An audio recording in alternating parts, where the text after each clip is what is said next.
Serie B-Win. Tutti i colori della passione.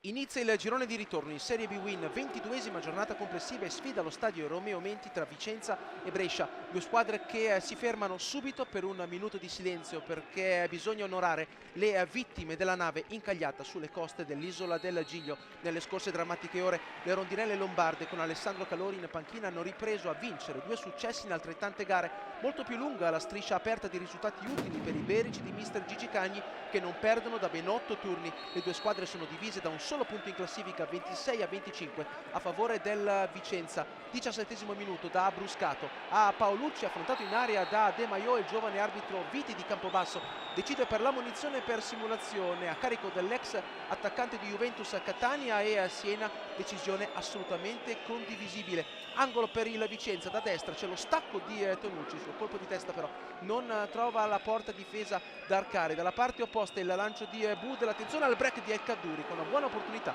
il suo destro però è lontanissimo dalla porta difesa da Frison. Primo tempo povero di emozioni al Menti, a inizio ripresa Cagni rivoluziona i suoi dentro Maiorino e Misuraca, fuori Bariti e Bastrini. Vicenza con una punta in più e con la difesa a 3, un cambio anche per Calori dentro dalla mano a sinistra, fuori da Prelà. Viti dà il via al secondo tempo, subito in piedi mister Cagni, 48esimo, attenzione a El Kaddouri che approfitta di un errore della difesa della Vicenza, attenzione El Kaddouri di sinistro, Fred Frison, esultano i tifosi del Brescia presenti al Menti per Omar El Kaddouri. È il terzo gol in questa Serie B-Win, il secondo consecutivo dopo quello realizzato al Crotone a Rigamonti il giorno dell'Epifania. Tonucci tenta di rimediare al grave errore della sua retroguardia, ma è tutto inutile. La reazione dei padroni di casa ha Bruscato, attenzione Paolucci, la semi rovesciata, molto bella dal punto di vista stilistico, la parata in presa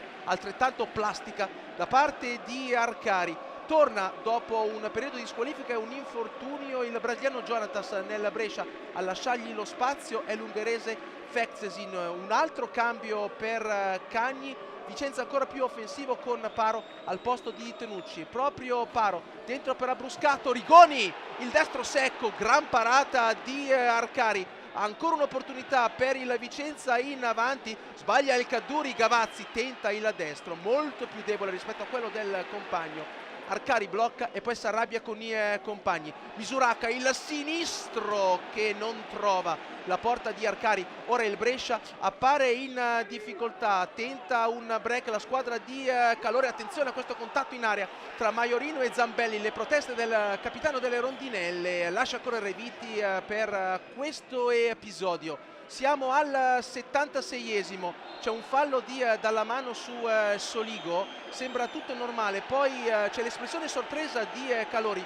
perché c'è il rosso diretto a carico di Adam Vass che evidentemente deve aver detto qualcosa di troppo nei confronti del signor Viti. Le proteste di Zambelli e del Brescia, ma è tutto inutile, Vass deve guadagnare gli spogliatoi. Con l'uomo in più ci prova di nuovo Rigoni per il Vicenza, colpo di testa bloccato da un ottimo Arcari. Siamo nel finale, Soligo per Gavazzi, il cross superato, Arcari ha Bruscato, si ostacola forse con Paolucci, di testa Elvis ha Bruscato, manda fuori da ottima posizione, fischia Viti, vince il Brescia a Vicenza 1-0, è il terzo successo consecutivo con Calori in panchina.